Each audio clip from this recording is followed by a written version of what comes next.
Evangelho de Marcos, capítulo 1.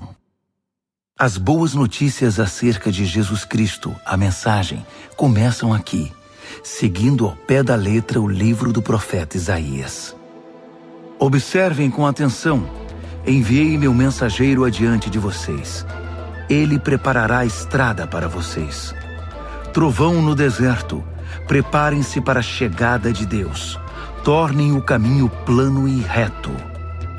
João o Batista apareceu no deserto pregando um batismo de mudança de vida que leva ao perdão dos pecados.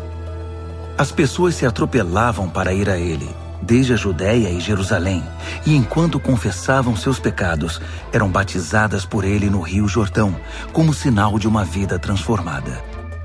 João vestia uma túnica de pelo de camelo, amarrada à cintura por um cinto de couro. Alimentava-se de gafanhotos e mel silvestre. Sua pregação era esta: o mais importante está por vir. O protagonista deste drama, perante o qual sou um simples figurante, mudará a vida de vocês. Eu os batizo aqui no rio, mudando a velha vida de vocês pela vida no reino.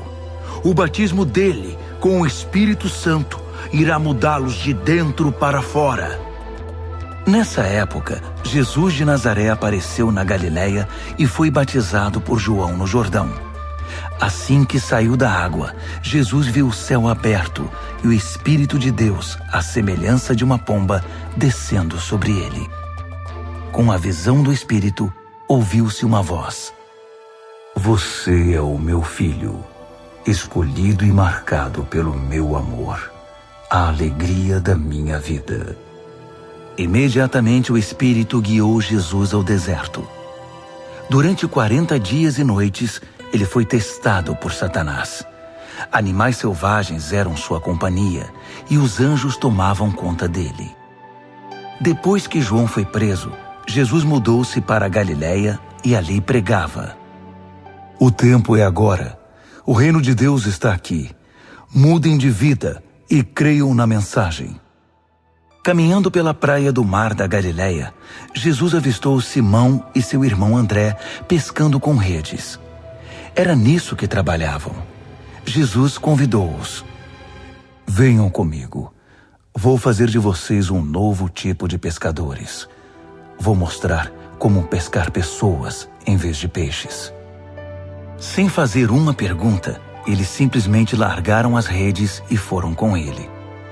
Alguns metros adiante, perto da praia, ele viu os irmãos Tiago e João, filhos de Zebedeu, que estavam no barco consertando as redes. Jesus fez aos dois a mesma proposta. Imediatamente, eles deixaram seu pai, Zebedeu, o barco e os empregados e o acompanharam. Eles entraram em Cafarnaum. Quando o sábado chegou, Jesus foi logo para a sinagoga e passou o dia lá ensinando. O povo ficou admirado com seu ensino objetivo e confiante, sem os sofismas e excitações usados pelos líderes religiosos. De repente, estando ele ainda na sinagoga, a reunião foi interrompida por um homem extremamente perturbado, que gritava: O que você veio fazer aqui conosco, Jesus? Sei o que você veio fazer aqui, Nazareno. Você é o Santo de Deus e veio aqui para nos destruir. Jesus ordenou: Quieto, saia dele. O espírito perturbador agitou o homem, protestou em voz alta e saiu. Os ouvintes impressionados cochichavam entre si: O que está acontecendo aqui? Um novo ensinamento com demonstração prática? Ele consegue calar espíritos demoníacos imundos e ainda os expulsa. A notícia correu rapidamente e todos na Galileia ficaram sabendo do incidente. Jesus saiu da sinagoga e foi para a casa de Simão e André, acompanhado por Tiago e João. A sogra de Simão estava de cama, ardendo em febre. Informado disso, Jesus foi até onde ela estava, pegou-a pela mão e a fez levantar-se. Tão logo a febre a deixou, ela foi preparar o jantar para eles. Ao anoitecer, depois do pôr do sol, foram trazidas a ele pessoas doentes e afligidas por espíritos malignos. A cidade inteira fez fila na porta da casa. Ele curou os corpos doentes e as almas atormentadas. Os demônios conheciam sua verdadeira identidade, mas ele não permitia que se pronunciassem. Ainda não havia amanhecido quando ele se levantou e retirou-se para orar num lugar isolado. Simão e os que estavam com ele foram procurá-lo. Eles o encontraram e disseram: Todos estão à tua procura? Jesus decidiu: Vamos a outras cidades para que eu possa pregar ali também. Faz parte da minha missão. Assim, por toda a Galiléia, ele visitou sinagogas, que era um lugar de reunião, pregando e expulsando demônios. Um leproso aproximou-se dele, ajoelhou-se e implorou: Se o Senhor quiser, pode me purificar.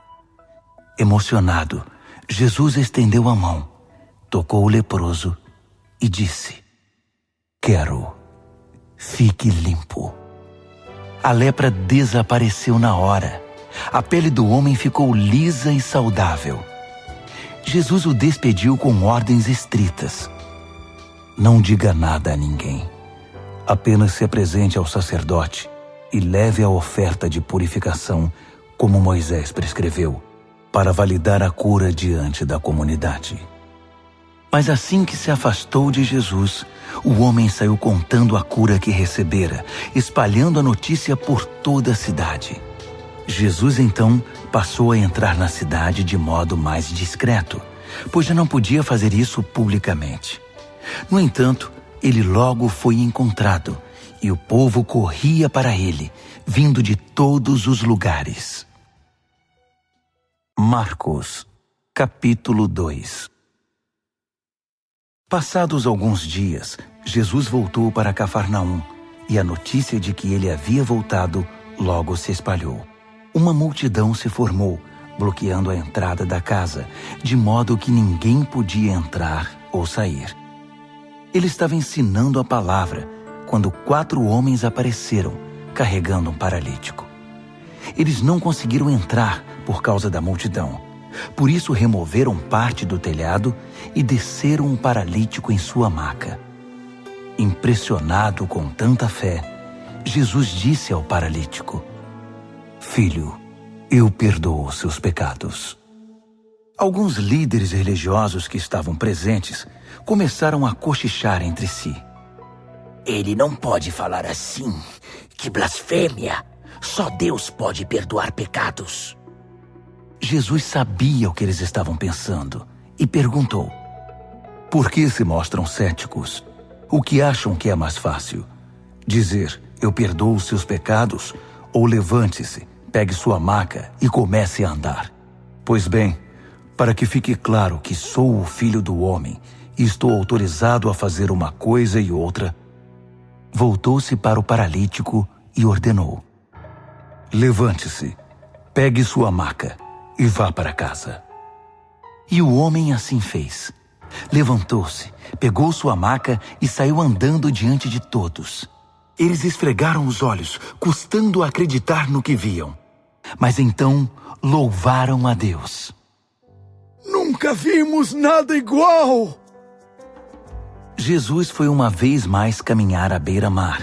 E de novo, uma multidão foi atrás dele para ouvir seu ensino. Caminhando, ele viu Levi, filho de Alfeu, que era cobrador de impostos. Jesus convidou: Venha comigo.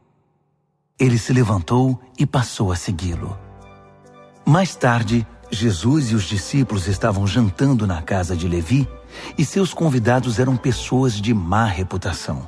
Surpreendentemente, alguns deles se tornaram seguidores de Jesus. Os líderes religiosos e os fariseus, vendo Jesus na companhia daquela gente, foram tomar satisfação com os discípulos. Que exemplo ele está dando, andando com essa gente desonesta e essa ralé? Jesus escutou a crítica e reagiu. Quem precisa de médico? Quem é saudável ou quem é doente? Estou aqui para dar atenção aos de fora, não para mimar os da casa que se acham justos. Os discípulos de João e os discípulos dos fariseus tinham o costume de jejuar. Por isso, alguns foram perguntar a Jesus: Por que os seguidores de João e os fariseus adotam a disciplina do jejum, mas os seus seguidores não? Jesus respondeu: Numa festa de casamento, vocês não economizam no bolo nem no vinho, porque estão festejando. Depois, poderão até precisar economizar, mas não durante a festa. Enquanto o noivo e a noiva estão com vocês, é tudo alegria. Depois que os noivos forem embora, o jejum pode começar.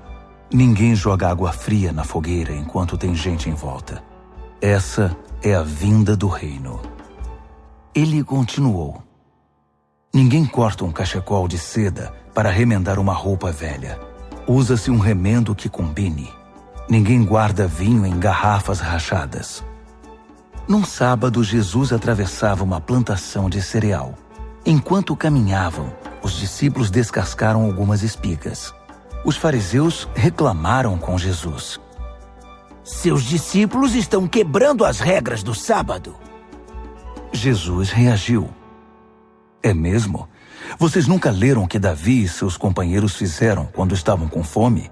Ele entrou no santuário e comeu o pão fresco do altar na frente do sacerdote principal Abiatar, o pão santo que ninguém podia comer senão os sacerdotes, e o repartiu com os companheiros. Jesus acrescentou: O sábado foi feito para o nosso benefício. Não somos escravos do sábado. O Filho do Homem não é escravo do sábado. É o Senhor dele. Marcos, capítulo 3.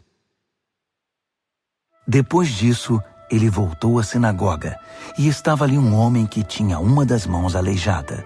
Os fariseus estavam de olho para ver se ele iria curá-lo, quebrando o sábado.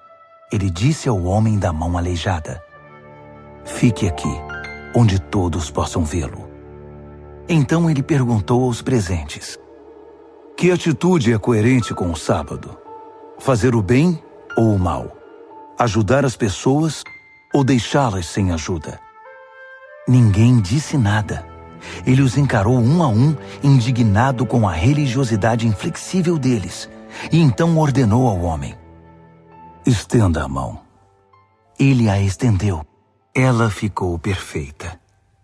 Os fariseus se retiraram imediatamente, discutindo como unir forças com os partidários de Herodes para acabar com Jesus. Jesus partiu com seus discípulos para o mar, só para sair dali. Mas uma multidão imensa foi atrás dele. Gente da Galiléia, da Judéia, de Jerusalém, da Idumeia, da região próxima do Jordão e das vizinhanças de Tiro e Sidom. Um mundaréu de gente desejosa de conhecer ao vivo aquele de quem tanto tinham ouvido falar. Ele recomendou aos discípulos que tivessem um barco preparado. Assim, não seria atropelado pela multidão. Pelo fato de ele haver curado muitas pessoas, todos os que sofriam de algum mal se acotovelavam para chegar o mais perto possível dele e tocá-lo.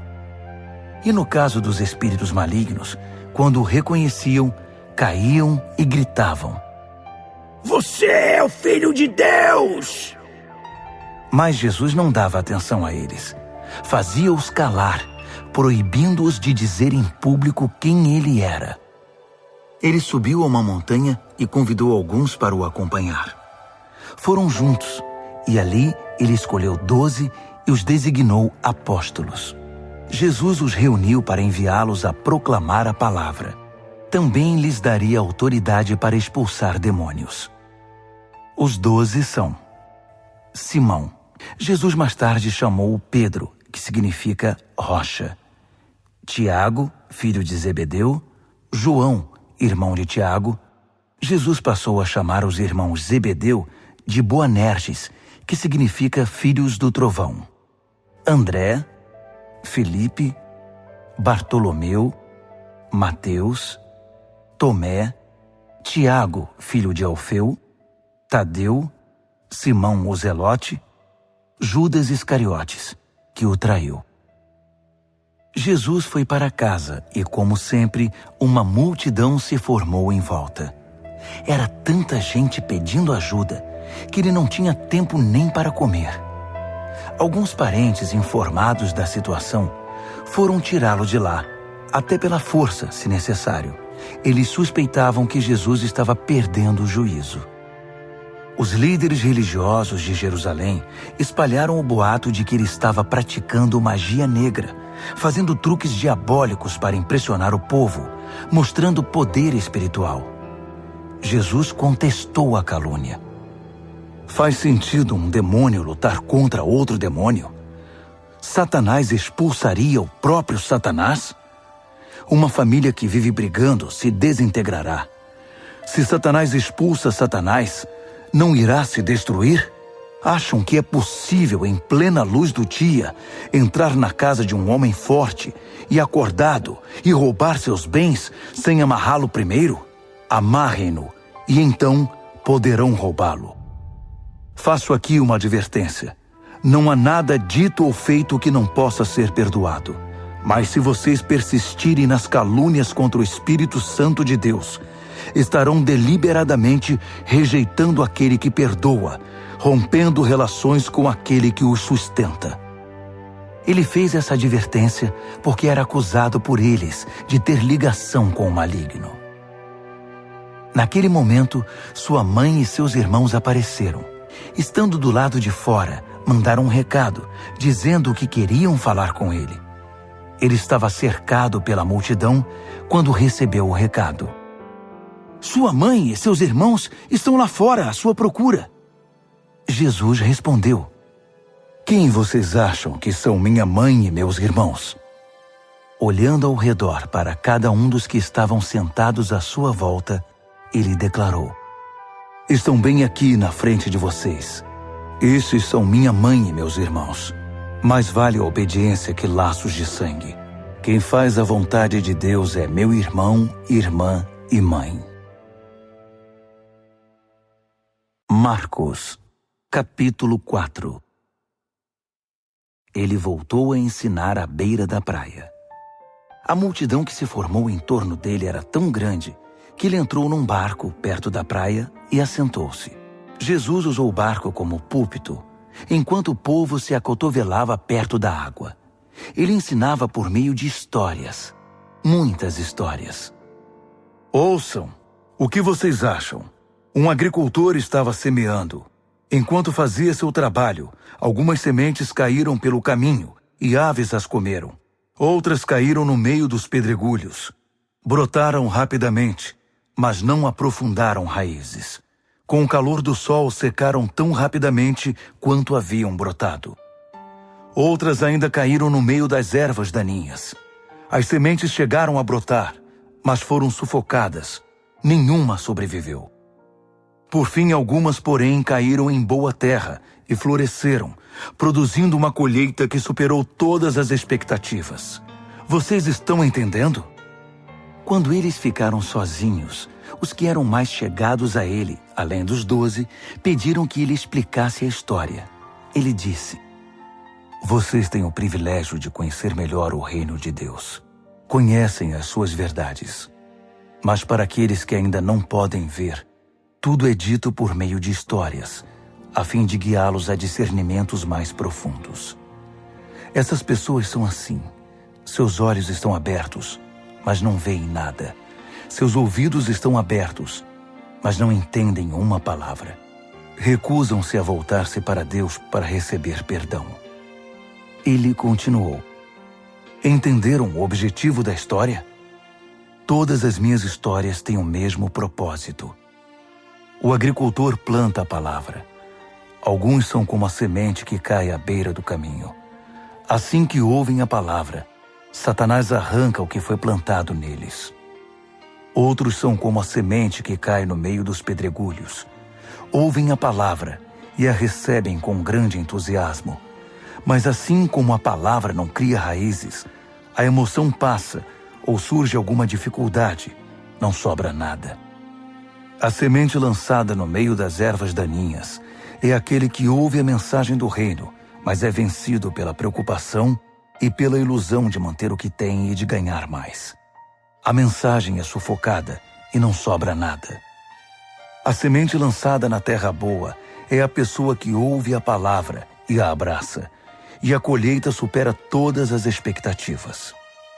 Jesus continuou: alguém compra uma lâmpada para pôr debaixo do tanque ou debaixo da cama? O que se faz não é colocá-la numa prateleira? Nós não estamos guardando segredos, nós os estamos revelando. Não estamos escondendo nada, mas tornando público. Vocês estão entendendo? Ouçam bem o que estou dizendo.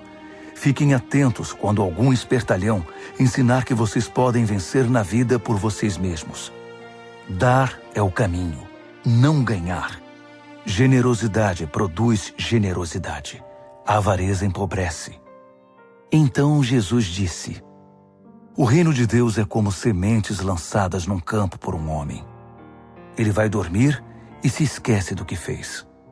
A semente brota e cresce, mas ele nem imagina como isso ocorre. A terra dá conta de tudo, sem a ajuda dele. Primeiro o caule, depois a espiga e por fim o grão. Quando o grão está maduro, ele o colhe. É o tempo da colheita. Como podemos descrever o reino de Deus? Que ilustração podemos usar? É como a semente de mostarda. É uma das menores sementes, mas uma vez plantada, germina e cresce tanto que os pássaros fazem ninhos em seus ramos e abrigam-se à sua sombra. Com outras histórias semelhantes, ele apresentava sua mensagem ao povo, aplicando as histórias à experiência e compreensão deles. Ele sempre contava uma história. Quando estava sozinho com seus discípulos, explicava tudo, desfazendo o emaranhado. Todos os nós eram desatados. Naquele dia, ao cair da tarde, ele decidiu: vamos para o outro lado do mar. Eles entraram no barco em que ele estava. Outros barcos foram atrás deles. De repente, uma tempestade violenta os envolveu. As ondas invadiam a embarcação, ameaçando afundá-la, enquanto Jesus, com a cabeça sobre um travesseiro, dormia na popa do barco. Os discípulos o acordaram, implorando: mestre, não vais fazer nada! Nós vamos morrer! Jesus acordou e ordenou ao vento que se acalmasse. Ele disse ao mar: quieto, sossegue. O vento virou brisa e o mar ficou em plena calmaria. Jesus repreendeu os discípulos: por que tanto medo?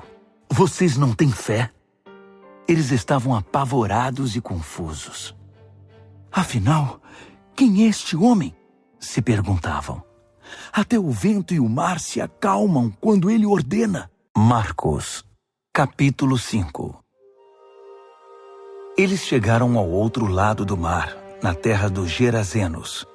Assim que Jesus saiu do barco, um louco, vítima de demônios, saiu do cemitério e correu para ele. O homem vivia no meio das sepulturas. Ninguém conseguia prendê-lo. Era impossível acorrentá-lo ou amarrá-lo. Ele fora amarrado muitas vezes com cordas e correntes, mas quebrava as correntes e arrebentava as cordas. Ninguém era forte o bastante para subjugá-lo. Noite e dia, vagava entre as tumbas e pelas colinas, gritando e cortando o próprio corpo com pedras pontiagudas. Quando ele viu Jesus, correu na direção dele e curvou-se reverentemente. Depois, rugiu em protesto: o que queres comigo, Jesus, filho do Deus Altíssimo? Em nome de Deus, não me perturbes. Jesus havia ordenado ao espírito maligno: fora, saia deste homem. Jesus perguntou: diga-me seu nome. Ele respondeu: meu nome é Multidão, pois somos muitos. Em desespero, implorou a Jesus que não o expulsasse daquela região. Uma grande manada de porcos estava pastando numa colina perto dali. Os demônios então suplicaram a Jesus: Manda-nos para os porcos. Permita que vivamos neles. Jesus permitiu. Mas aos porcos aconteceu pior do que ao homem. Enlouquecidos, correram, pularam de um penhasco, caíram no mar e se afogaram. Aterrorizados, os que cuidavam dos porcos saíram em disparada e contaram o incidente na cidade e na região. Todos queriam ver de perto o que havia acontecido. Eles encontraram Jesus e viram um louco assentado, usando roupas decentes e em perfeita saúde, não mais como alguém fora do juízo. Os que haviam presenciado a cena contaram aos outros o que acontecera ao endemoniado e aos porcos. No princípio, os curiosos ficaram impressionados. Depois, ficaram revoltados por causa dos porcos que haviam perdido e imploraram a Jesus que saísse dali e nunca mais voltasse. Jesus estava indo para o barco e o homem que fora liberto dos demônios pediu para acompanhá-lo, mas o mestre não o permitiu. Em vez disso, aconselhou: vá para casa, para seu povo. Conte-lhes o que o mestre, num gesto de misericórdia, fez por você. O homem voltou e, na área das 10 cidades, dava testemunho do que Jesus havia feito por ele. Ele se tornou o assunto da cidade. Após a travessia, uma imensa multidão formou-se à beira-mar. Um dos líderes da sinagoga, chamado Jairo, foi falar com Jesus. Ajoelhou-se diante dele e suplicou: Minha filhinha está à beira da morte. Vem comigo e impõe as mãos sobre ela para que melhore. Jesus foi com ele, e a multidão inteira os acompanhou, apertando-o e empurrando-o. Uma mulher que estava sofrendo de hemorragia havia 12 anos ouviu falar de Jesus. Muitos médicos haviam tratado dela, mas sem sucesso. Levaram todo o seu dinheiro e a deixaram pior que antes. Ela esgueirou-se por trás dele e tocou sua roupa. Ela pensava: basta eu tocar em sua roupa para ficar boa. No momento em que o tocou, a hemorragia parou. Ela pôde sentir a mudança. Sabia que estava livre daquele mal. No mesmo instante, Jesus sentiu que dele saíra poder. Voltou-se para a multidão e perguntou: quem tocou minha roupa? Os discípulos disseram: como assim? A multidão empurra e aperta de todo lado, e o Senhor quer saber quem o tocou? Mas ele insistiu, olhando ao redor para ver quem o tocara. A mulher, sabendo o que havia acontecido e que o havia tocado, tremendo de medo, ajoelhou-se diante dele e contou toda a história. Jesus lhe disse: filha, você se arriscou por causa da sua fé e agora está curada. Tenha uma vida abençoada. Seja curada da sua doença. Enquanto ele ainda falava, algumas pessoas chegaram da casa do líder da sinagoga e informaram: sua filha morreu. Por que continuar incomodando o mestre? Ouvindo o que diziam, Jesus tranquilizou o homem.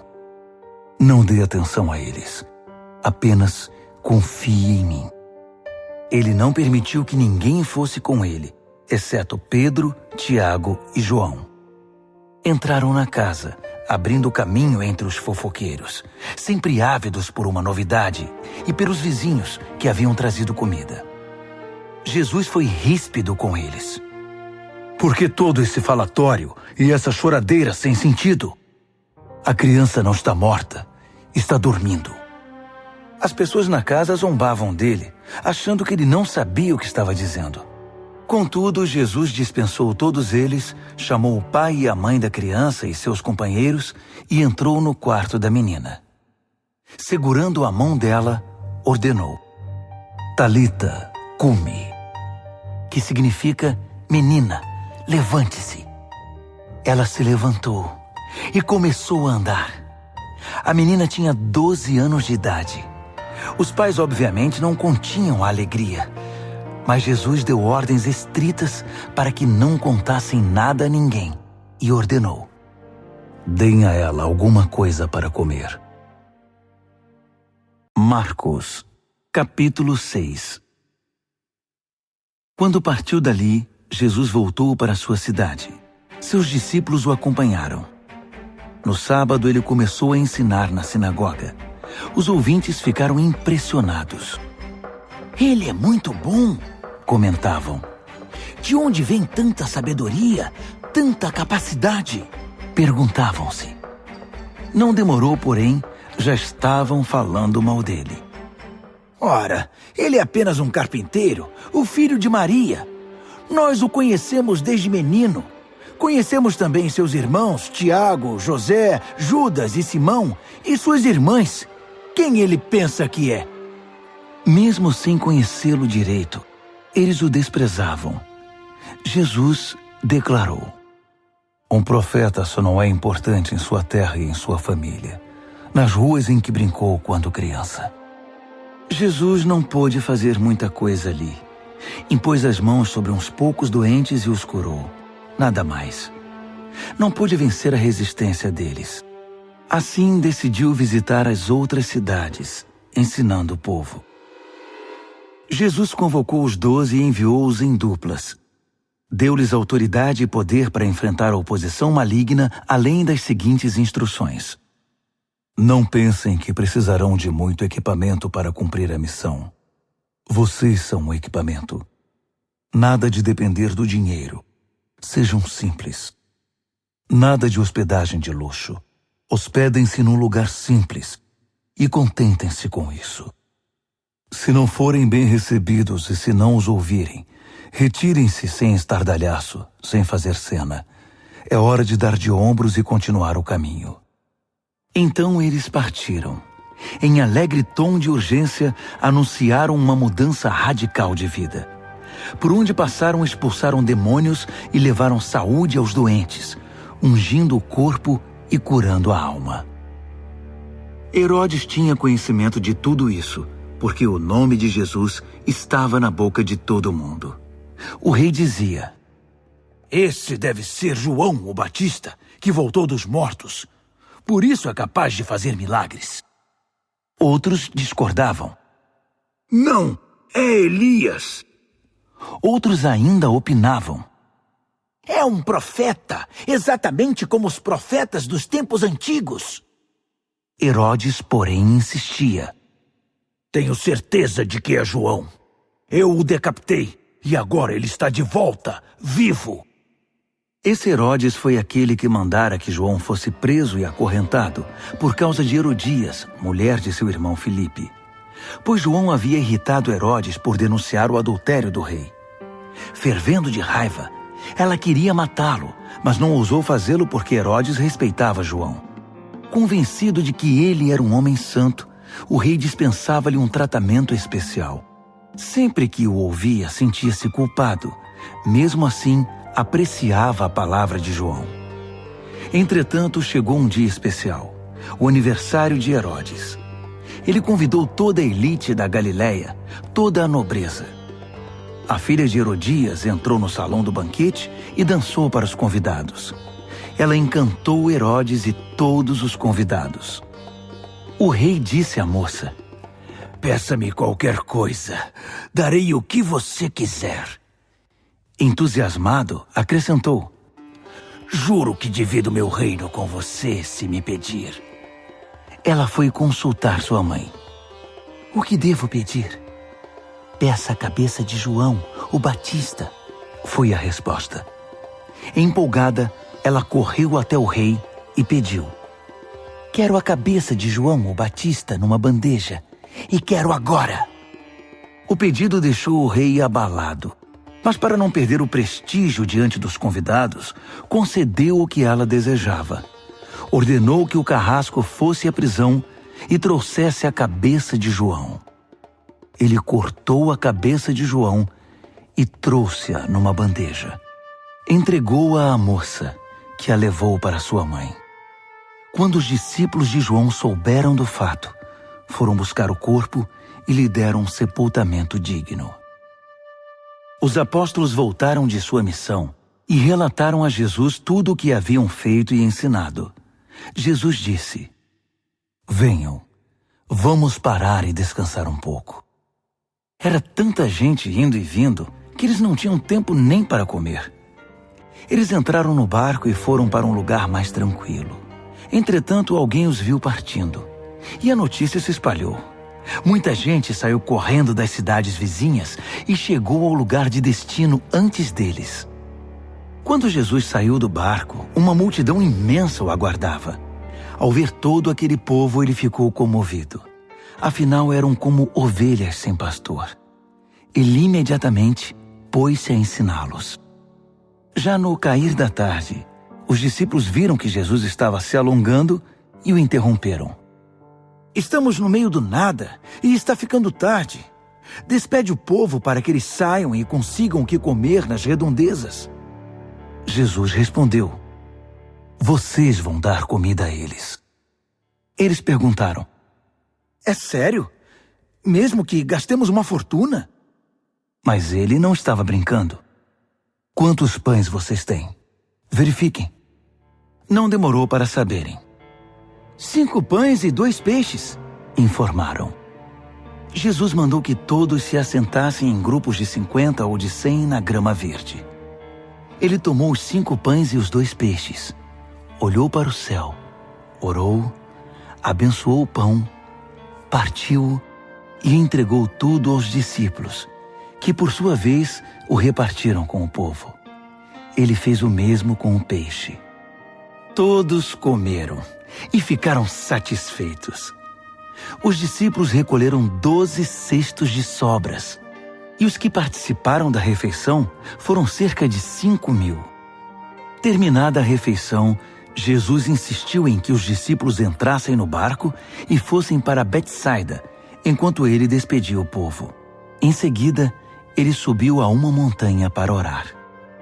Tarde da noite, o barco já estava longe, e Jesus ainda estava em terra.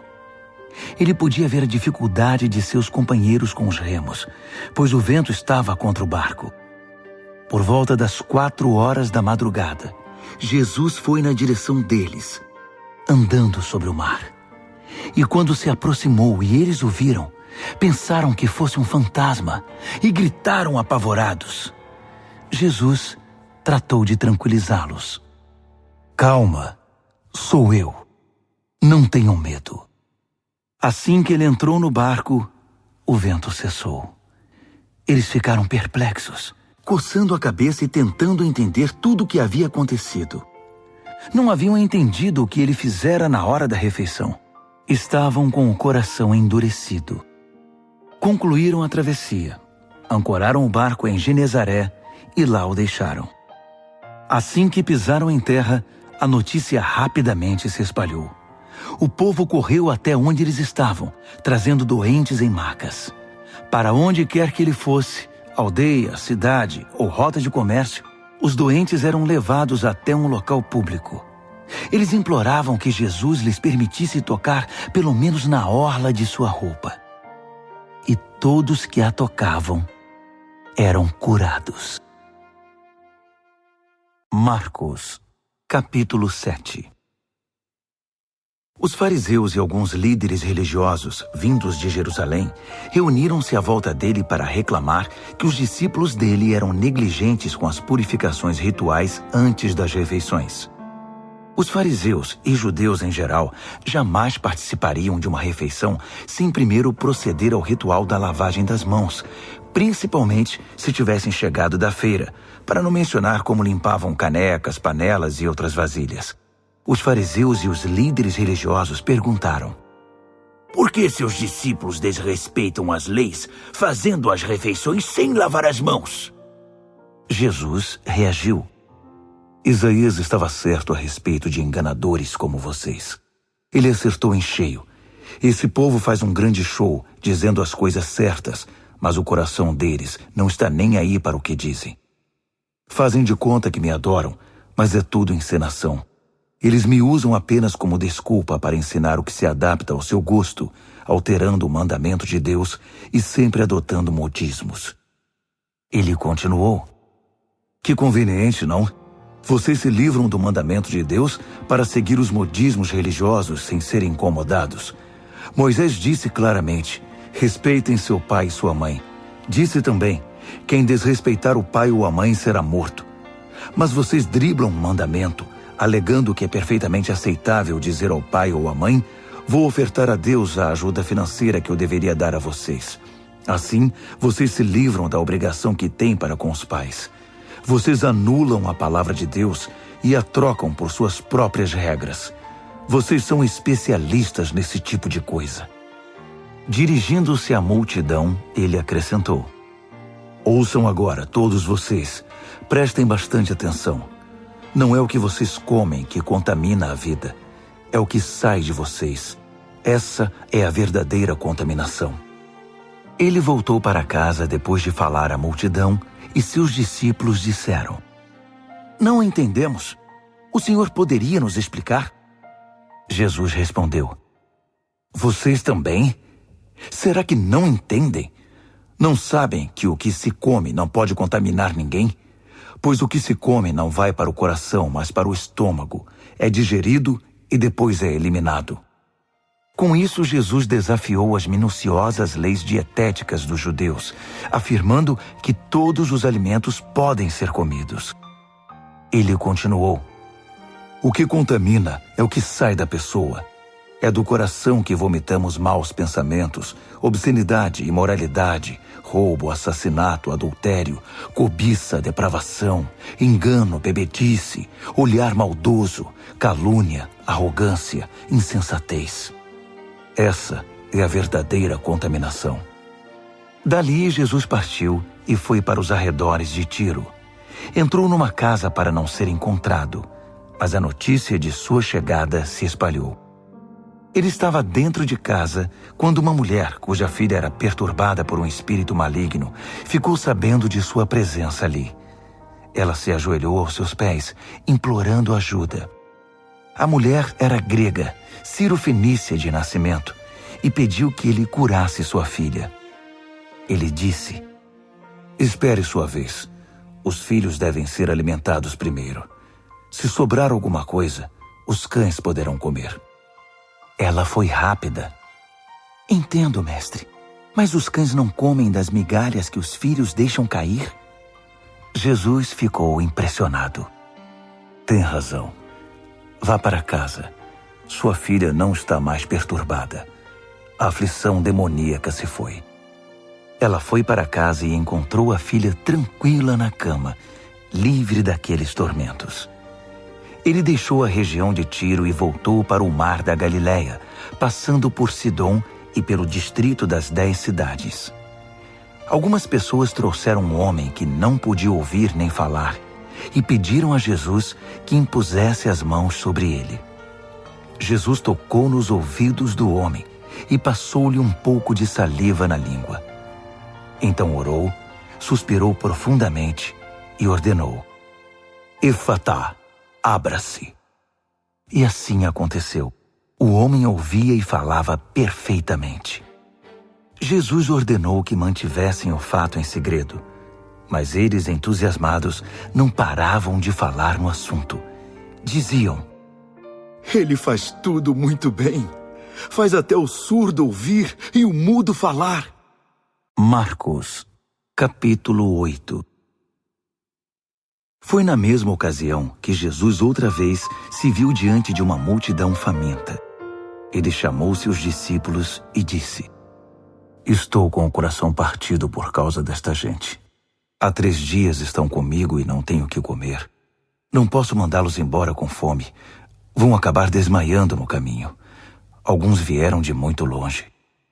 Os discípulos perguntaram: Mas onde vamos encontrar comida suficiente para todos neste lugar deserto? Jesus perguntou: Quantos pães vocês têm? 7 pães, informaram.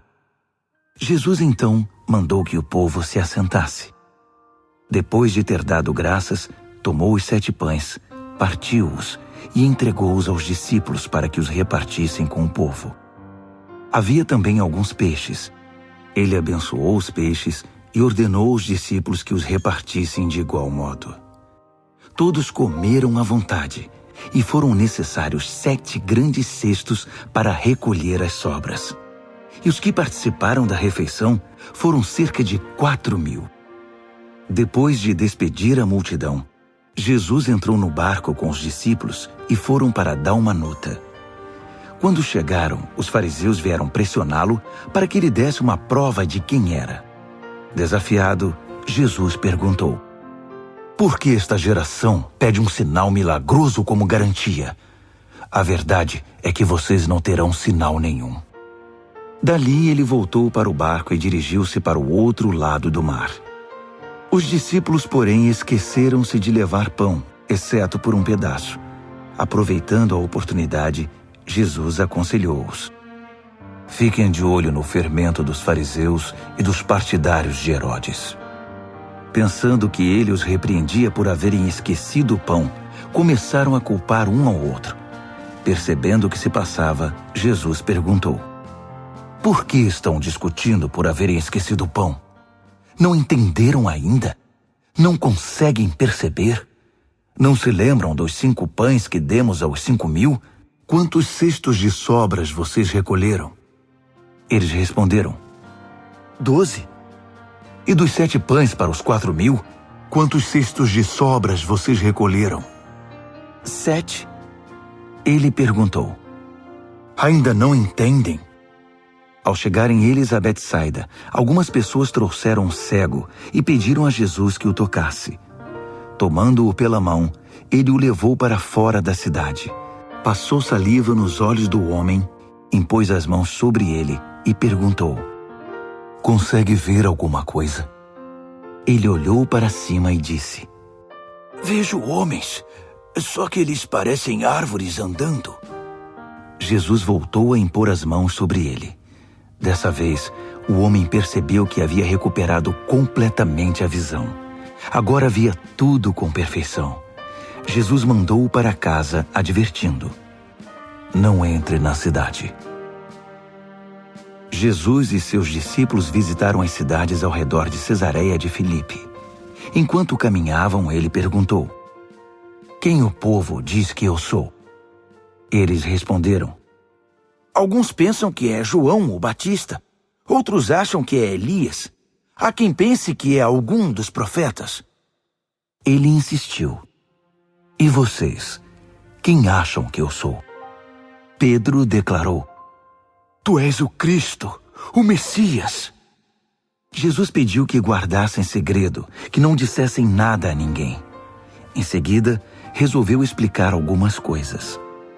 É necessário que o Filho do Homem seja maltratado, levado a julgamento e declarado culpado pelos líderes do povo, sacerdotes e líderes religiosos.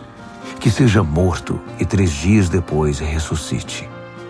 Ele falava de modo simples e claro para que todos entendessem. Pedro, porém, protestou, segurando-lhe o braço. Vendo que os discípulos hesitavam em aceitar os fatos, Jesus repreendeu Pedro. Pedro, saia do meu caminho. Fora, Satanás. Você não tem ideia de como Deus trabalha. Reunindo uma multidão e seus discípulos, Jesus disse: quem quiser seguir-me, tem de aceitar minha liderança. Quem está na garupa não pega na rédea. Eu estou no comando. Não fujam do sofrimento. Abracem-no. Sigam-me e mostrarei a vocês como agir. Autoajuda não é ajuda. O autossacrifício é o caminho, o meu caminho, para ser realmente salvo. Qual é a vantagem de conquistar tudo o que se deseja e perder a si mesmo? O que vocês teriam para dar em troca da própria alma? Se vocês têm vergonha de mim ou do meu caminho por causa dos seus amigos inconstantes e sem futuro, saibam que irão enfrentar uma vergonha muito maior na presença do Filho do Homem quando ele voltar, envolto pela glória de Deus, seu Pai, com um exército de anjos. Marcos, capítulo 9. Então ele foi para casa dizendo: não é sonho. Alguns de vocês aqui verão tudo isso acontecer. O reino de Deus chegando com força total. 6 dias depois, 3 dos discípulos viram isso acontecer. Jesus levou Pedro, Tiago e João a um alto monte.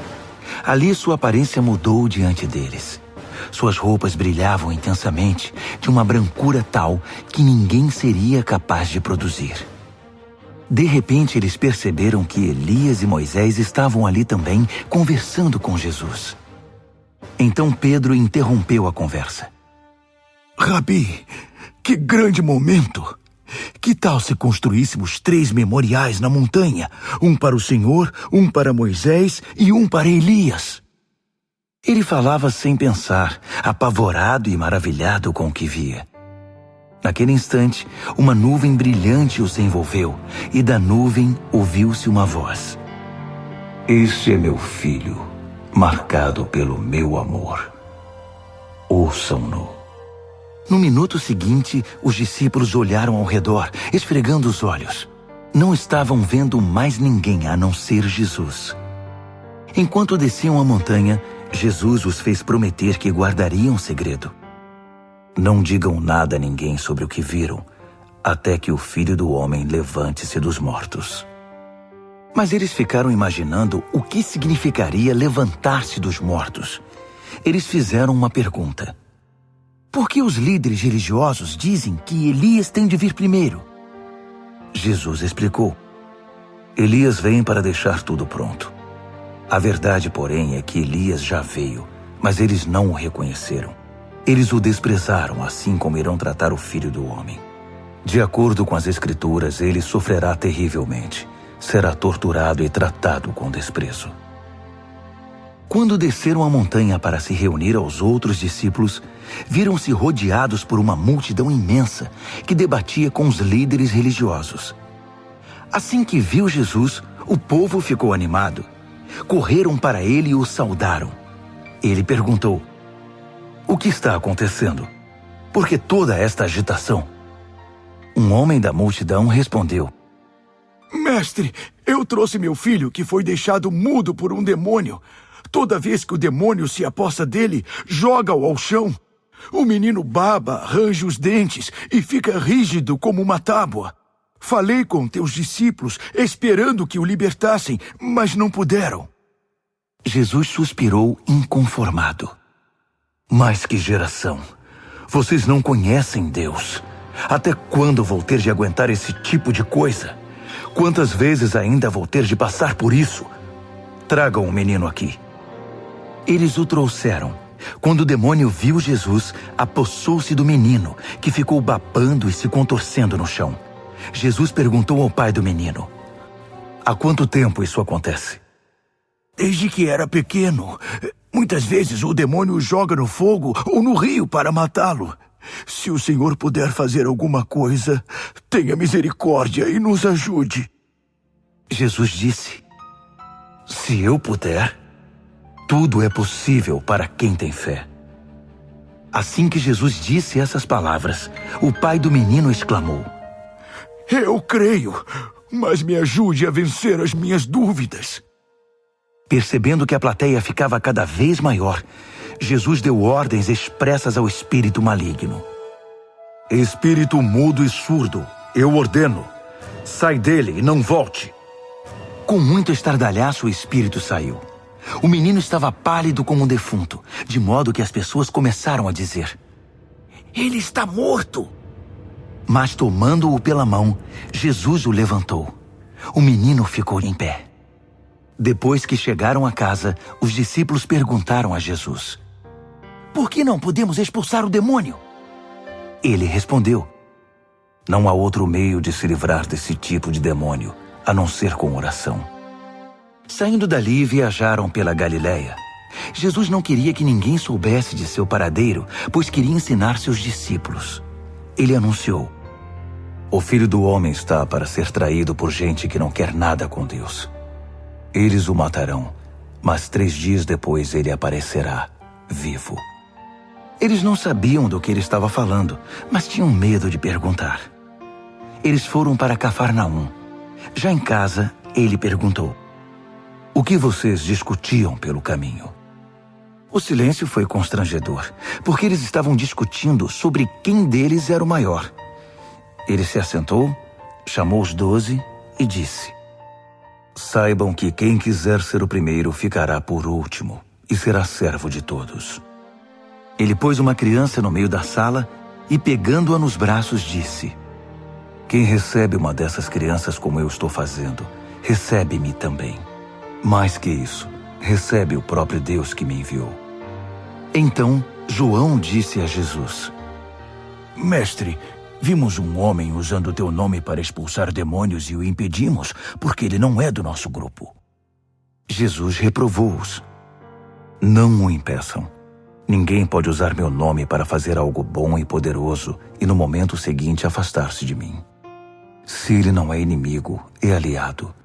Qualquer um que lhes der um copo d'água em meu nome está do nosso lado, e Deus levará isso em conta. Mas quem prejudicar esses que são como crianças, intimidando-os ou tirando proveito da simplicidade deles, logo irá desejar nunca ter feito isso. Seria melhor jogar-se no meio do mar com uma pedra amarrada ao pescoço. Se sua mão ou seu pé os atrapalha na caminhada com Deus, é melhor cortá-los e jogá-los fora. É preferível viver mutilado ou aleijado do que ter 2 mãos e 2 pés que o levem para a fornalha de fogo eterno.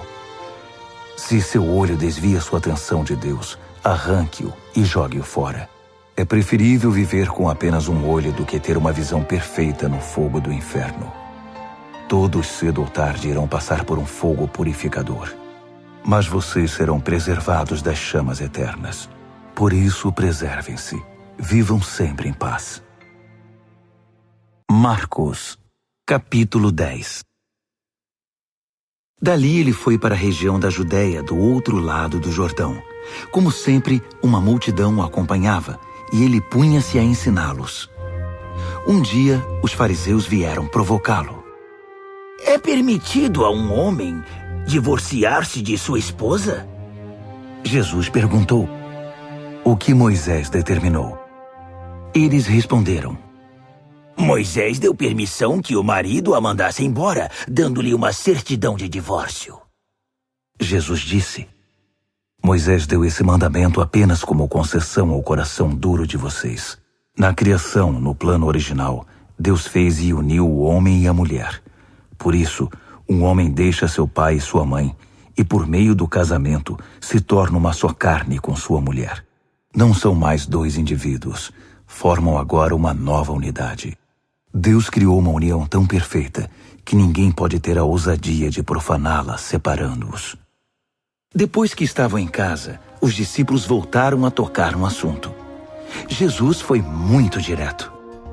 O homem que se divorcia de sua esposa para se casar com outra comete adultério contra ela. A mulher que se divorcia do marido para se casar com outro comete adultério também. Alguns estavam trazendo crianças a Jesus, na esperança de que ele as abençoasse. Mas os discípulos deram uma bronca nessa gente. Jesus não escondeu a irritação. Não tentem afastar essas crianças. Não as impeçam de vir a mim. O reino de Deus é feito de pessoas que são como crianças. Prestem atenção. Se vocês não aceitarem o reino de Deus com a simplicidade de uma criança, nunca entrarão nele. Então, tomando as crianças nos braços, impunha as mãos sobre elas e as abençoava. Jesus caminhava pela rua e um homem veio correndo, ajoelhou-se e perguntou: Bom mestre, que devo fazer para alcançar a vida eterna? Jesus perguntou: Por que você me chama bom? Ninguém é bom a não ser Deus. Você conhece os mandamentos. Não mate, não cometa adultério, não roube, não minta, não engane, honre seu pai e sua mãe. Ele disse: Mestre, faço tudo isso desde muito novo. Jesus olhou-o nos olhos e, cheio de amor por ele, disse: Falta algo. Venda tudo o que você tem e dê aos pobres. Toda a sua riqueza então estará no céu. Depois venha me seguir. Foi um choque. Aquela era a última coisa que ele esperava ouvir. Assim, abatido, ele se foi. Sendo muito apegado aos seus bens, não queria abrir mão de tudo. Enquanto observava, Jesus disse aos seus discípulos: Vocês fazem ideia de como é difícil para os ricos entrar no reino de Deus? Os discípulos foram pegos de surpresa, mas Jesus continuou: Vocês não imaginam como é difícil. É mais fácil um camelo passar pelo fundo de uma agulha. Os discípulos ficaram chocados. Se é assim, quem tem chance? Perguntaram. Jesus olhou bem firme para eles e disse: Ninguém tem chance se pensam que conseguirão pelo esforço próprio. A única maneira é deixar Deus agir. Só Ele tem o poder de fazer. Pedro então lhe disse: Nós deixamos tudo para te seguir. Jesus disse: Guardem isto. Ninguém que sacrifique casa, irmãos, irmãs, mãe, pai, filhos, propriedades, seja o que for, por minha causa e por causa da mensagem, sairá perdendo. Eles terão tudo de volta, multiplicado muitas vezes em casas, irmãos, irmãs, mães, filhos e propriedades, mas também em problemas. Terão ainda o prêmio da vida eterna. Aí está de novo a grande inversão. Muitos primeiros serão últimos, e muitos últimos primeiros.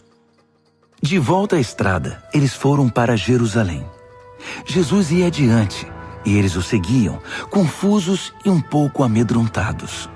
Ele chamou os 12 e disse: Ouçam-me com atenção. Estamos a caminho de Jerusalém. Quando chegarmos lá, o Filho do Homem será entregue aos mestres da lei e aos líderes religiosos. Eles irão condená-lo à morte. Eles o entregarão aos romanos, que irão zombar dele, cuspir nele, torturá-lo e matá-lo. Mas depois de 3 dias, ele se levantará vivo.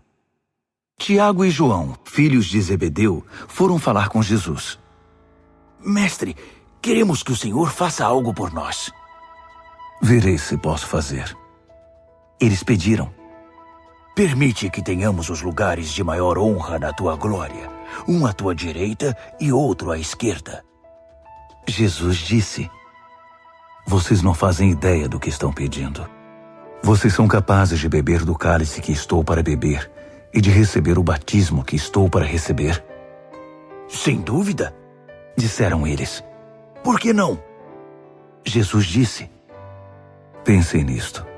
Vocês vão mesmo beber o cálice que eu bebo e ser batizados com o meu batismo. Mas quanto aos lugares de honra, não é comigo. Isso já está decidido. Os outros 10 ouviram a conversa e ficaram indignados com Tiago e João. Então Jesus os reuniu para consertar a situação. Ele disse: Vocês já devem ter notado como o poder sobe a cabeça dos governantes deste mundo, que logo se tornam tiranos. Vocês não devem agir assim. Quem quiser ser o maior deve se tornar servo. Quem quiser ser o primeiro deve se tornar escravo. É o que o Filho do Homem faz. Ele veio para servir, não para ser servido, e para dar a própria vida para salvar muita gente. Depois de passarem algum tempo em Jericó, Jesus saiu da cidade, seguido pelos discípulos e por uma multidão. E um mendigo cego chamado Bartimeu, filho de Timeu, estava sentado à beira do caminho. Quando ele soube que Jesus o Nazareno passava por ali, começou a gritar: Filho de Davi! Jesus! Misericórdia! Tem misericórdia de mim! Muitos tentaram fazê-lo calar, mas ele gritava ainda mais alto: Filho de Davi! Tem misericórdia de mim! Jesus parou e ordenou: Tragam-no aqui. Eles foram chamá-lo. Hoje é o seu dia. Ele está chamando você. Levante-se. Jogando longe sua capa, ele ficou em pé e foi até Jesus. Jesus perguntou: O que você quer de mim? O cego respondeu: Senhor, eu quero ver. Siga seu caminho. Sua fé salvou e curou você, disse Jesus. No mesmo instante, ele recuperou a visão e seguia Jesus estrada fora. Marcos, capítulo 11. Quando se aproximaram de Jerusalém, à altura de Betfagé e Betânia, perto do Monte das Oliveiras, Jesus enviou 2 discípulos com estas instruções: Vão à aldeia que está adiante. Ali encontrarão um jumentinho amarrado. Ele nunca foi montado. desamarrem-no e tragam-no aqui. Se alguém perguntar o que vocês estão fazendo, digam: o Senhor precisa dele, mas vai devolvê-lo. Eles foram e encontraram um jumentinho numa rua, amarrado a um portão. Eles o desamarraram, mas alguns dos que estavam ali perguntaram: por que estão desamarrando o jumentinho? Os discípulos responderam exatamente como Jesus os instruíra, e não foram mais incomodados. Assim, levaram o jumentinho e puseram suas capas sobre ele, e Jesus o montou. Muitos estendiam seus mantos pela estrada, dando a Jesus uma recepção de rei. Alguns lançavam seus mantos na rua, outros espalhavam ramos que haviam cortado nos campos. Havia muita gente por todo lado gritando: Hosana! Bendito é o que vem em nome de Deus! Bendito o reino do nosso pai Davi que está chegando! Hosana nos altos céus! Ele entrou em Jerusalém e foi para o templo. Parou ali para observar o movimento, mas como era tarde, voltou para Betânia com os 12. No dia seguinte, depois que saíram de Betânia, ele sentiu fome. No caminho avistou uma frondosa figueira. Aproximou-se dela para encontrar figos, mas não achou nada além de folhas. Não era a época de figos. Ele disse à árvore: nunca mais alguém comerá dos seus frutos. E os discípulos ouviram. Chegando a Jerusalém, entraram no templo, e Jesus começou a expulsar todos os que faziam comércio ali. Ele derrubou as mesas dos agiotas e as bancas dos vendedores de pombas. Também não permitiu que ninguém mais passasse carregando cestos pelo recinto sagrado. Ele explicou suas ações com o seguinte texto: minha casa foi designada casa de oração para as nações, mas vocês a transformaram em ponto de encontro de ladrões. Ao tomar conhecimento desses fatos, os principais sacerdotes e os líderes religiosos decidiram que era a hora de se livrar dele. Estavam em pânico, porque o povo se mostrava encantado com os seus ensinamentos. À noite, Jesus e seus discípulos deixaram a cidade. Pela manhã, andando pela estrada, eles viram a figueira. Estava seca até a raiz. Lembrando-se do que acontecera no dia anterior, Pedro disse: mestre, olha, a figueira que amaldiçoaste ficou seca. Jesus foi direto: assumam de fato o seu compromisso com Deus, e nada será difícil para vocês. Aquela montanha, por exemplo, basta ordenar sem dúvida ou hesitação: pule no mar, e ela obedecerá. Absolutamente tudo, do pedido menor ao maior, que vocês incluírem na oração, será atendido, se vocês de fato confiarem em Deus. E quando orarem, lembrem-se de que não se trata apenas de pedir. Se vocês têm algo contra alguém, perdoem. Só então o Pai Celestial de vocês perdoará os seus pecados. De volta a Jerusalém, eles caminhavam pelo templo. Então os principais sacerdotes, os líderes religiosos e os líderes do povo exigiram: mostre-nos suas credenciais. Quem deu a você autoridade para falar e agir desse modo? Jesus respondeu: primeiro respondam a uma pergunta. Se a responderem, também responderei a sua. No caso do batismo de João, quem o autorizou? Deus ou os homens? Digam-me. Eles ficaram numa situação difícil e sabiam disso. Confusos, cochichavam entre si. Se dissermos Deus, ele vai perguntar por que não acreditamos nele.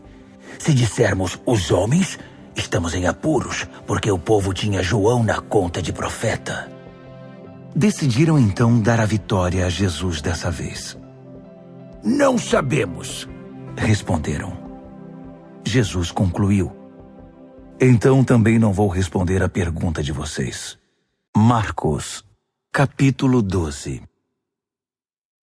Em seguida, Jesus começou a lhes contar algumas histórias. Um homem plantou uma vinha, cercou-a, fez um tanque de espremer uvas, construiu uma torre de vigilância, arrendou-a aos lavradores e saiu em viagem. Quando chegou a época da colheita, ele enviou um empregado para receber sua parte nos lucros.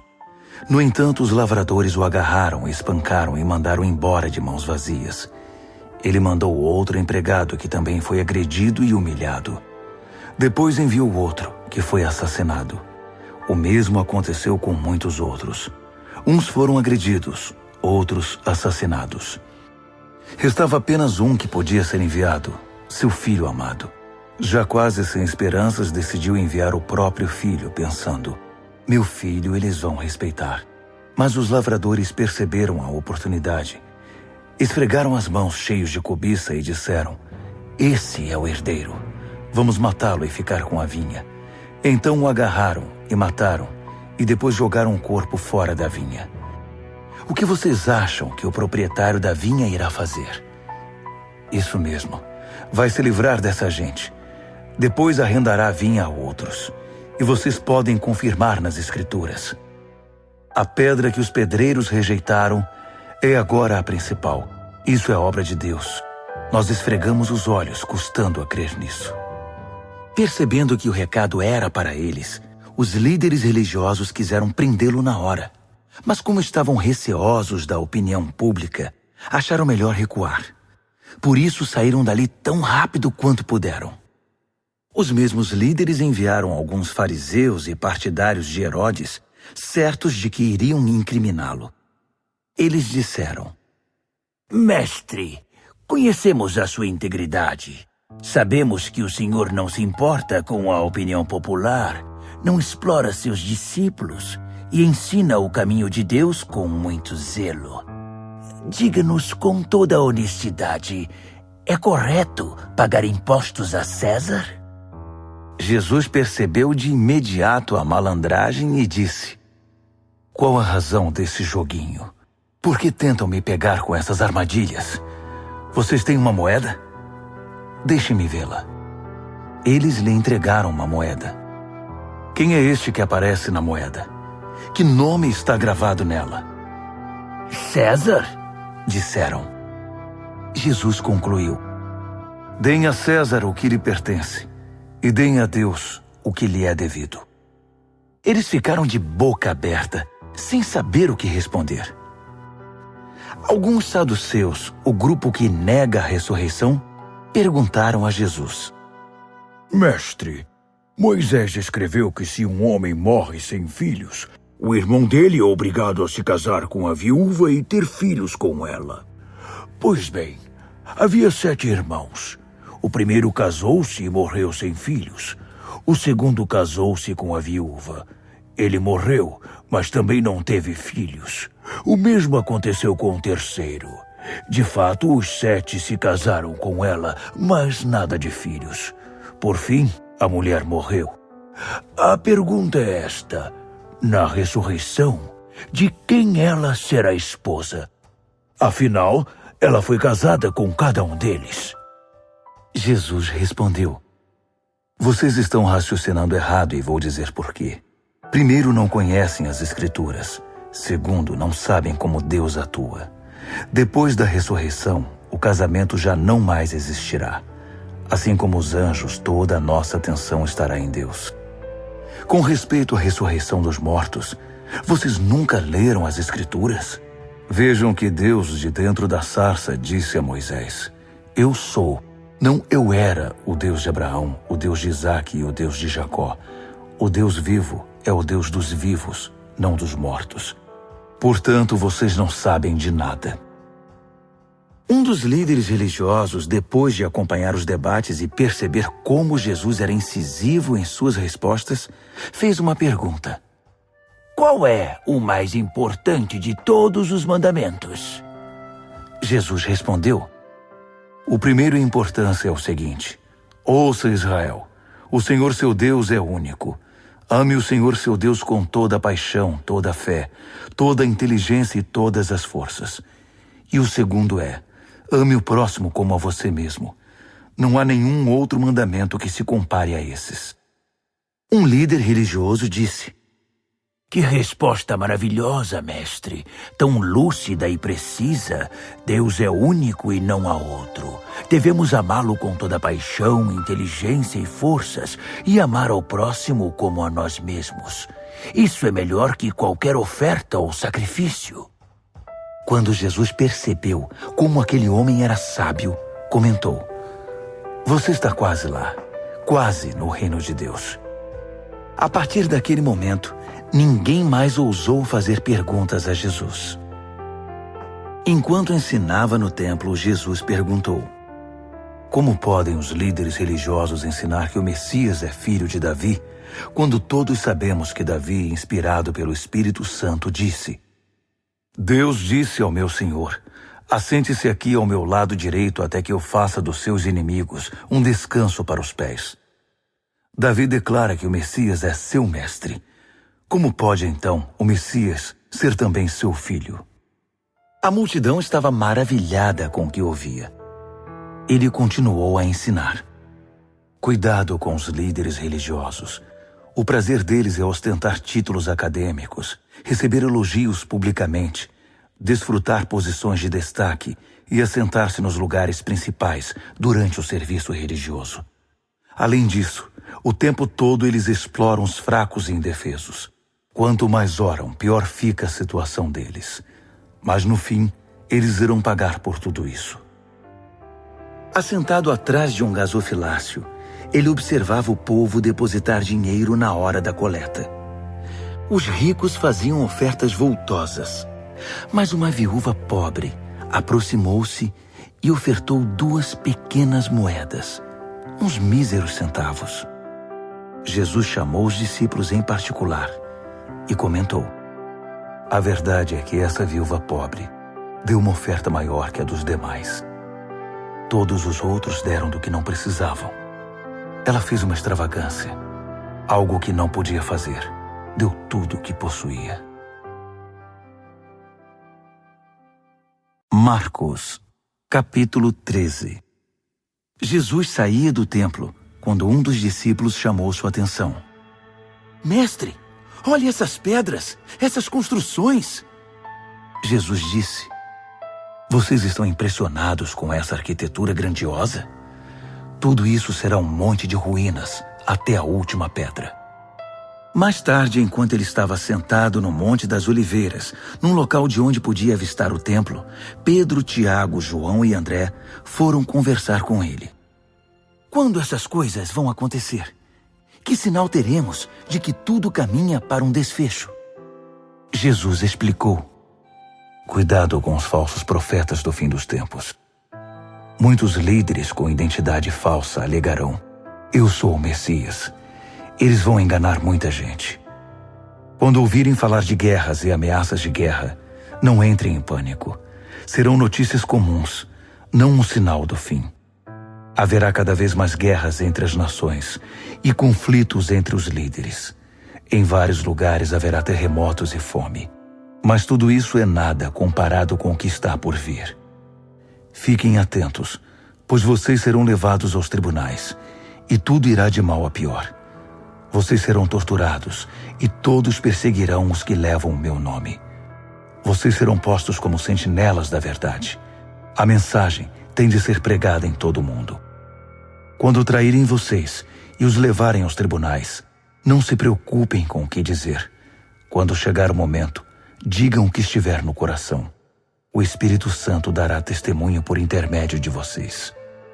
Haverá irmão matando irmão, pai matando filho, filho matando os pais. Todos odiarão vocês por causa do meu nome. Fiquem firmes. Isso é necessário. Fiquem firmes até o fim.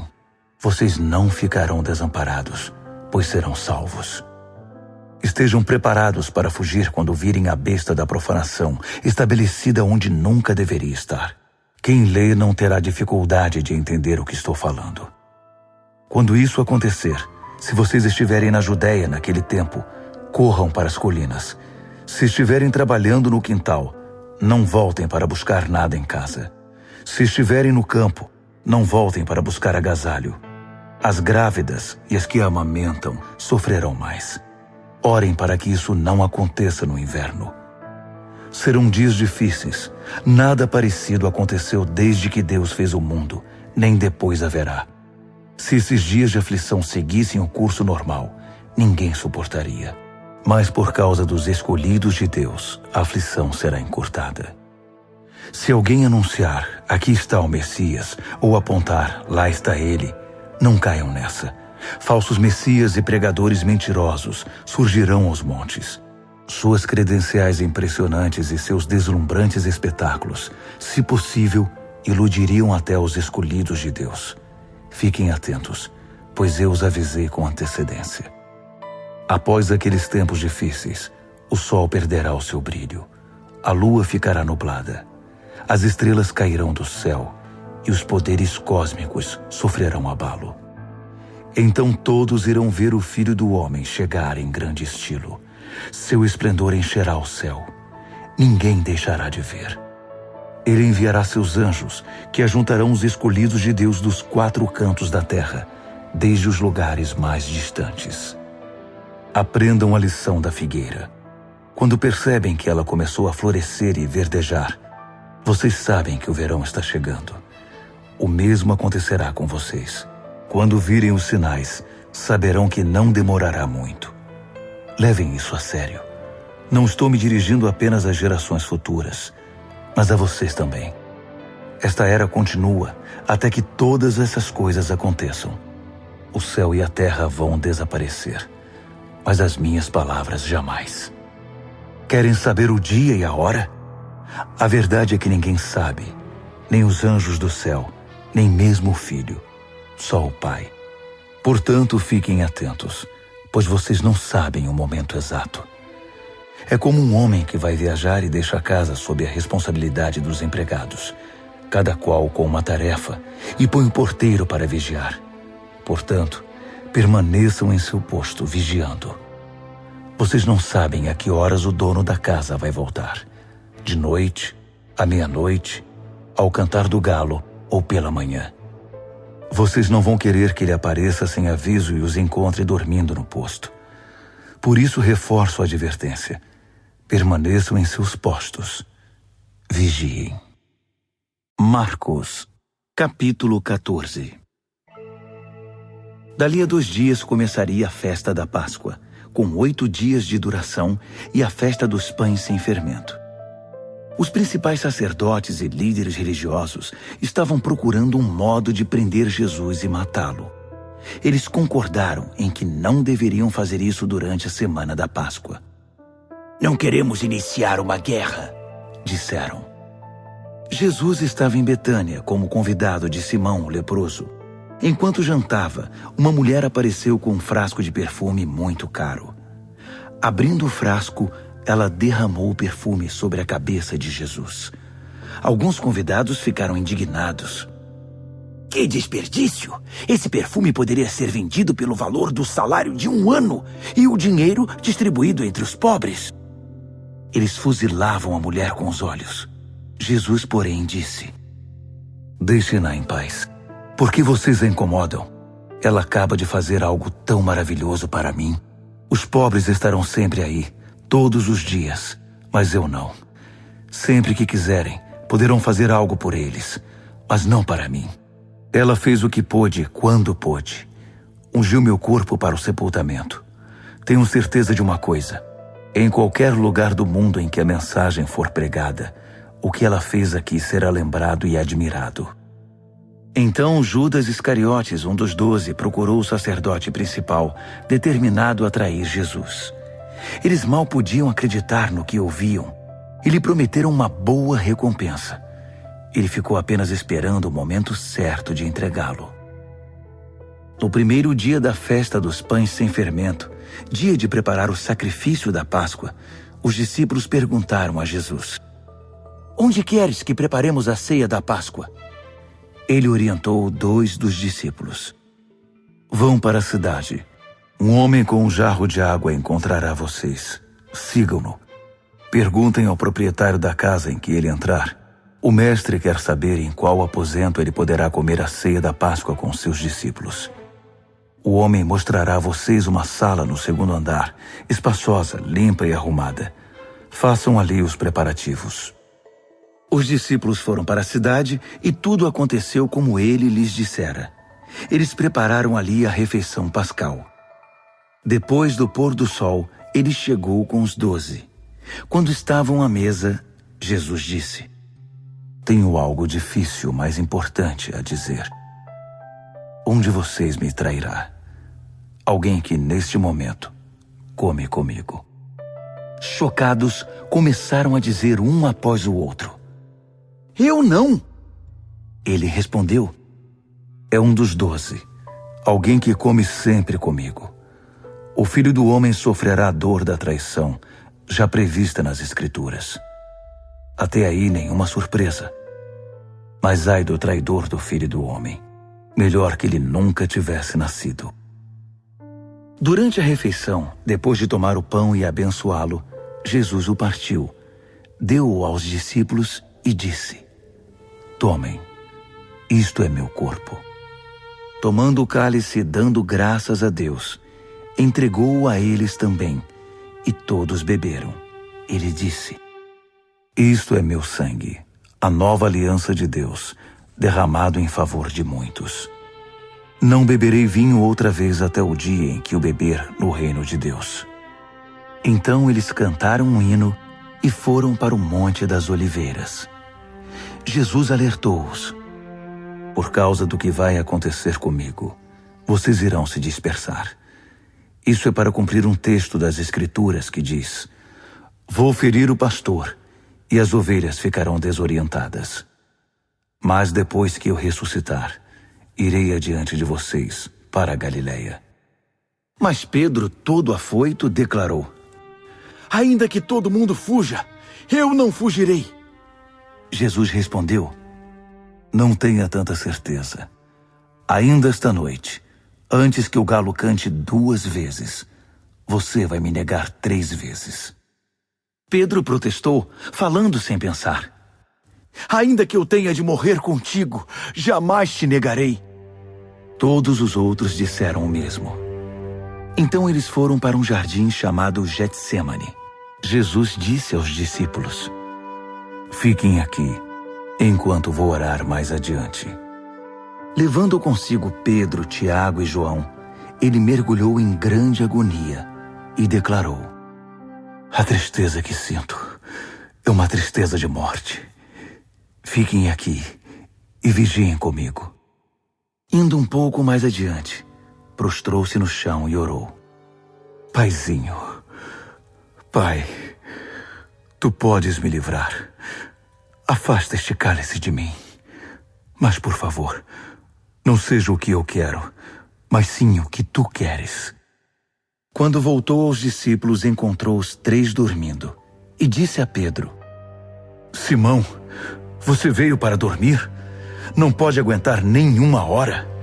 Fiquem atentos. Orem sempre para que não caiam em tentação antes mesmo de perceber o perigo. Uma parte de você está disposta a fazer qualquer coisa por Deus, mas a outra parte simplesmente não reage. Depois disso, voltou ao seu lugar e fez a mesma oração. Retornando mais uma vez, ele os encontrou dormindo. Eles simplesmente não conseguiam manter os olhos abertos e não tinham nem como se desculpar. Ele voltou pela 3ª vez e disse: Vocês vão dormir a noite toda? Minha hora chegou. O Filho do Homem está prestes a ser traído e entregue nas mãos dos pecadores. Levantem-se. Vamos. O traidor chegou. Ele mal acabou de falar e Judas, do grupo dos 12, apareceu, acompanhado por um bando de maus elementos enviados pelos principais sacerdotes, líderes religiosos e demais líderes. Eles traziam espadas e paus. O traidor havia combinado um sinal com eles. Aquele a quem eu beijar é o procurado. Prendam-no. Não o deixem fugir. Ele foi direto a Jesus e o beijou, dizendo: Mestre. Os homens então o prenderam com muita brutalidade. Mas um dos que estavam com Jesus desembainhou a espada e atacou o servo do sacerdote principal, cortando-lhe a orelha. Mas Jesus reagiu: O que é isto? Vieram me buscar com espadas e paus, como se eu fosse um bandido perigoso. Dia após dia estive ensinando no templo, e vocês nunca moveram um dedo contra mim. Vocês acabam de confirmar os escritos proféticos. Nessa hora, todos os discípulos já haviam fugido. Um jovem seguia o grupo de longe. Tudo o que ele trazia sobre o corpo era um lençol. Alguns daqueles homens tentaram agarrá-lo, mas ele escapou. Fugiu nu, deixando o lençol para trás. O grupo que prendeu Jesus levou-o ao sacerdote principal, que estava reunido com os principais sacerdotes, líderes do povo e líderes religiosos. Pedro os seguira a uma distância segura. Quando chegaram ao pátio do sacerdote principal, ele se misturou com os servos e foi se aquecer perto da fogueira. Os principais sacerdotes, conspirando com o concílio judaico, tentavam achar acusações contra Jesus para condená-lo à morte. Não encontraram nada. Muitos davam falso testemunho, mas um depoimento contradizia o outro. Alguns homens apareceram com esta história. Nós o ouvimos dizer: vou derrubar o templo, construído com tanto esforço, e em 3 dias construirei outro, sem ao menos erguer a mão. Mesmo assim, não havia plena concordância entre os relatos. Nesse momento, o sacerdote principal levantou-se e perguntou a Jesus: O que você tem a dizer dessa acusação? Jesus não deu resposta. O sacerdote principal insistiu, mudando a pergunta. Você é o Messias, o Filho do Deus bendito? Jesus foi direto. Sim, eu sou, e você mesmo verá. O Filho do Homem assentado à direita do Todo-Poderoso, vindo nas nuvens do céu. Nessa hora, o sacerdote principal perdeu a compostura. Rasgando a própria roupa, gritou: Ouviram isso? Acham que precisamos de mais testemunhas? Vocês testemunharam a blasfêmia. Vão deixar que isso fique assim? Por unanimidade, eles o condenaram, e foi sentença de morte. Alguns começaram a cuspir nele. Vendaram-lhe os olhos e batiam nele, provocando. Quem bateu em você? Profetize! Os guardas levaram-no dali, sem interromper o espancamento. Enquanto isso, Pedro estava no pátio. E aconteceu que uma das empregadas do sacerdote principal, vendo Pedro se aquecer ali, olhou para ele e disse: Você estava com Jesus, o Nazareno? Mas ele negou. Não sei do que você está falando. Quando ele passou pelo pórtico, um galo cantou. A moça apontava para ele e dizia aos que estavam por ali: Ele é um deles, tenho certeza. E Pedro negou mais uma vez. Pouco depois, as pessoas ali começaram a insistir. Você tem de ser um deles. Está na cara que você é galileu. Então Pedro ficou muito nervoso e jurou: Nunca vi esse homem de quem vocês estão falando. Na mesma hora, o galo cantou pela segunda vez. Pedro lembrou-se do que Jesus dissera: Antes que o galo cante 2 vezes, você vai me negar 3 vezes. Sem se conter, desabou a chorar.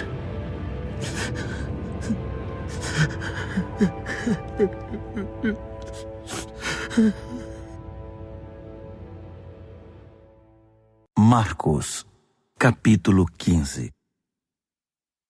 À primeira luz do dia, os principais sacerdotes, os mestres da lei e os líderes religiosos convocaram uma sessão com todo o concílio judaico.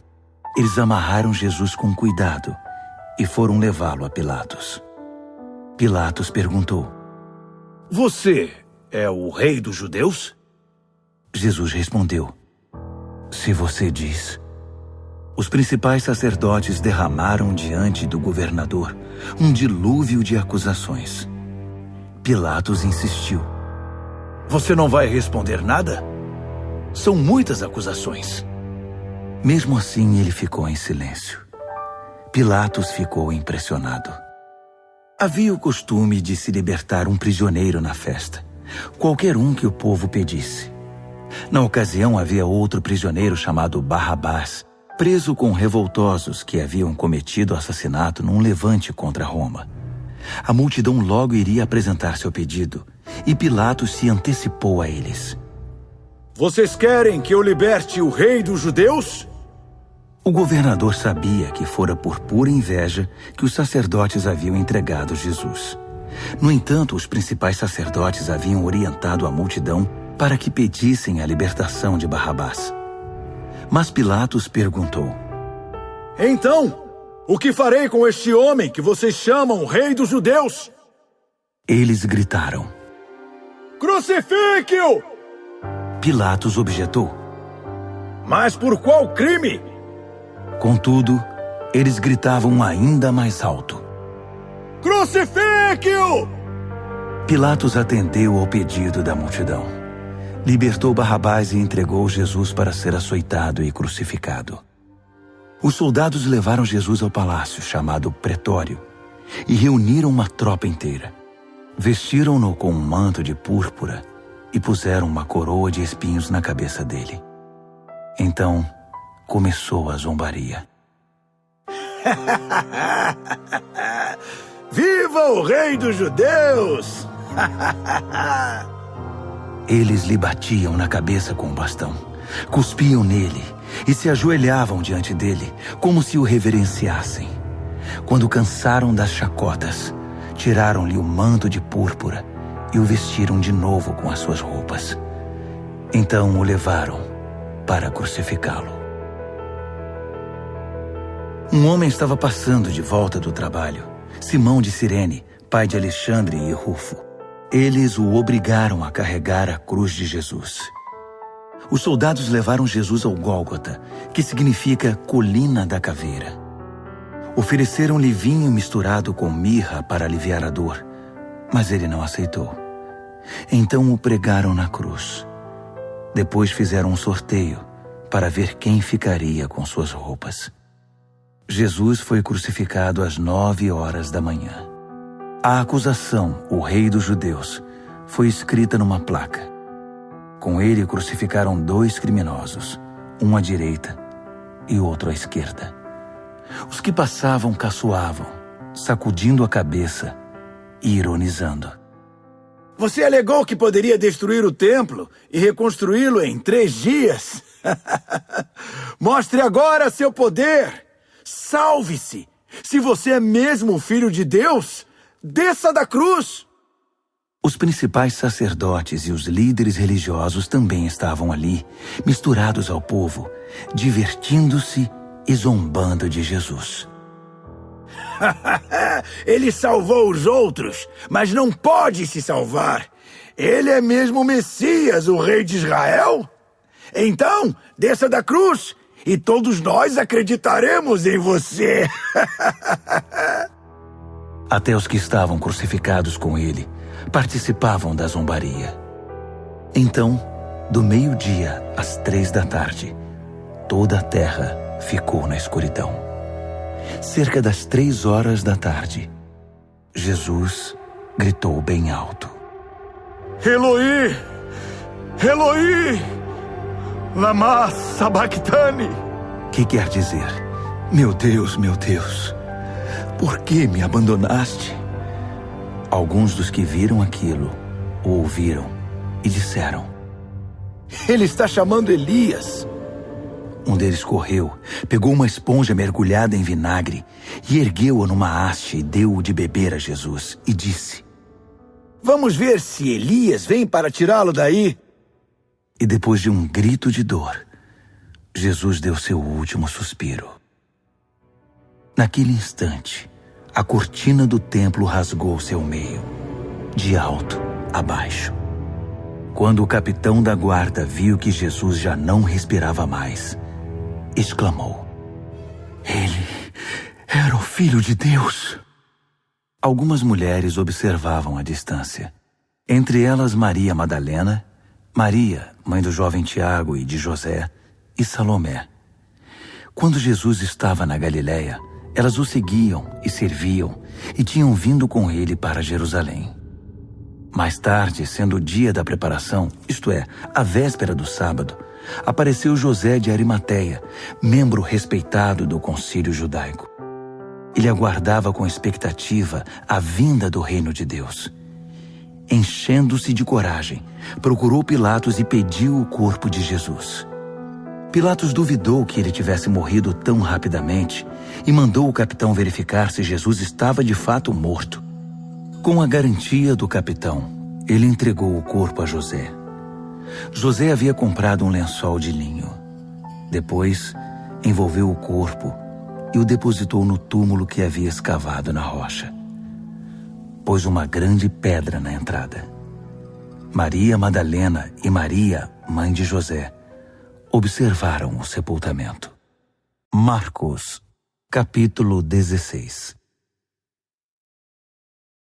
Passado o sábado, Maria Madalena, Maria, mãe de Tiago e Salomé trouxeram especiarias para embalsamar Jesus. Na manhã de domingo, assim que o sol raiou, elas foram ao túmulo. Estavam preocupadas e diziam umas às outras: "Quem irá rolar a pedra do túmulo para nós?" Ao chegar, elas descobriram que a pedra já havia sido rolada. Era uma pedra muito grande. Elas se aproximaram e viram um jovem vestido de branco, assentado à direita. Ficaram muito assustadas. Então, ele lhes disse: "Não tenham medo. Sei que vocês procuram Jesus, o Nazareno, aquele que foi crucificado. Ele ressuscitou. Não está mais aqui. Vejam vocês mesmas que o lugar está vazio. Agora podem ir. Digam aos discípulos dele e a Pedro que ele vai adiante de vocês para a Galiléia. Vocês o verão lá, exatamente como ele disse." Elas saíram o mais rápido que puderam, nervosas e ainda um tanto atordoadas. Amedrontadas, não disseram nada a ninguém. Depois de ressuscitar, Jesus apareceu bem cedo, na manhã de domingo, para Maria Madalena, a quem havia libertado de 7 demônios. Ela procurou os antigos companheiros na fé, chorando, e deu a notícia a eles. Quando ouviram que ele estava vivo e que ela o tinha visto, não acreditaram nela. Mais tarde, ele apareceu de forma diferente a 2 deles que caminhavam pelo campo. Eles voltaram e contaram aos demais, mas estes também não acreditaram no relato. Depois disso, quando os 11 estavam jantando, ele apareceu e os repreendeu severamente pela incredulidade, pois se recusavam a acreditar nos que o tinham visto ressuscitado. Então, ele ordenou: "Saiam pelo mundo. Vão a toda parte e anunciem a mensagem com as boas notícias de Deus para todos. Quem crer e for batizado está salvo. Quem se recusar a crer está condenado. Estes são alguns dos sinais que acompanharão os que crerem. Eles vão expulsar demônios em meu nome, falar em novas línguas, pegar em serpentes e até beber veneno sem que nada lhes aconteça. Também vão impor as mãos sobre os enfermos e curá-los." Então o Senhor Jesus, depois de orientá-los, foi elevado ao céu e assentou-se ao lado de Deus no lugar da mais alta honra. Os discípulos saíram por toda parte pregando. O Senhor trabalhava com eles, confirmando a mensagem com provas inquestionáveis.